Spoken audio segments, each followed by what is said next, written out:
Hey everyone, so there's more descriptions of more stuff from that's actually going to be taking part in next season of Ninjago.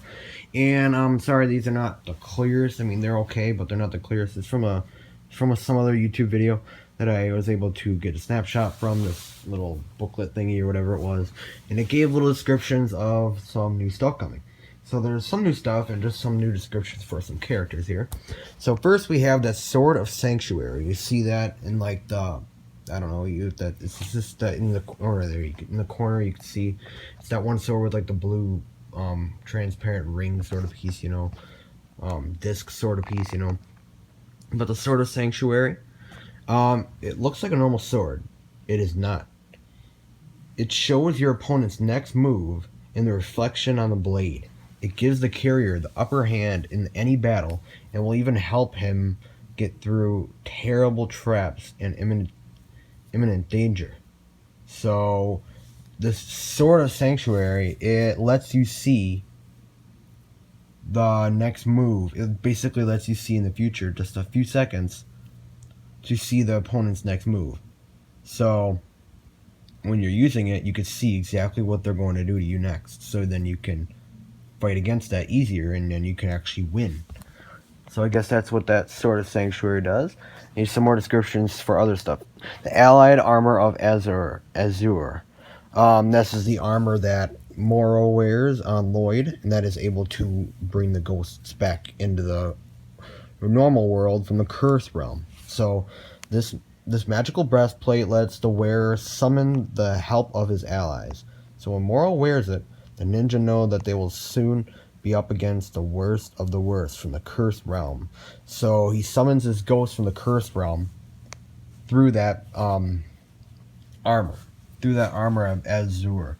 So if you've seen the trailer by now, or even the episodes in German or whatever, you've seen that he's used that. He's brought any ghost he wanted to into the normal world. And again, I think it gets destroyed in episode like 48.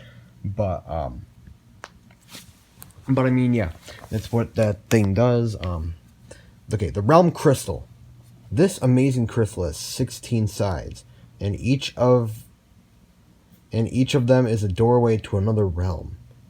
The first Benjutsu master knew of its powers and took it with him to his grave, so that it would never fall into the wrong hands. What do you think Moro is looking for? So the Realm Crystal, it's just taken from and then it has 16 sides. So 16 sides, and then each side is a doorway to another whole realm. So the Cursed realm is obviously not the only realm then. So that's very, very interesting. Like, what are the other realms then? Hopefully we find something out about that. But yeah, it opens up to 15 other realms. That's insane. That's a lot.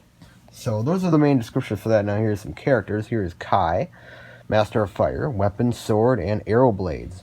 Character Kai has sworn to take care of Lloyd, and he will keep his promise, even if it means facing his greatest fear, the deep waters. So he's not like water too much, and it's probably just like water, like probably like something like swimming or something like that, at the City of Styx, it probably isn't his favorite place because that's like the city above water or something like that.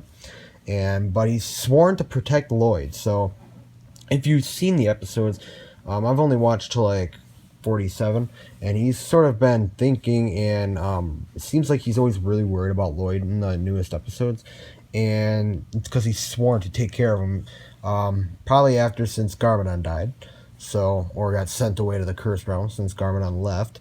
So he's kind of helping him out, because his father's gone. Here's Zane, Master of Ice, weapon, shuriken, and arrow blades. Character, the ninja rely heavily on the knowledge of the amazing titanium ninjroids.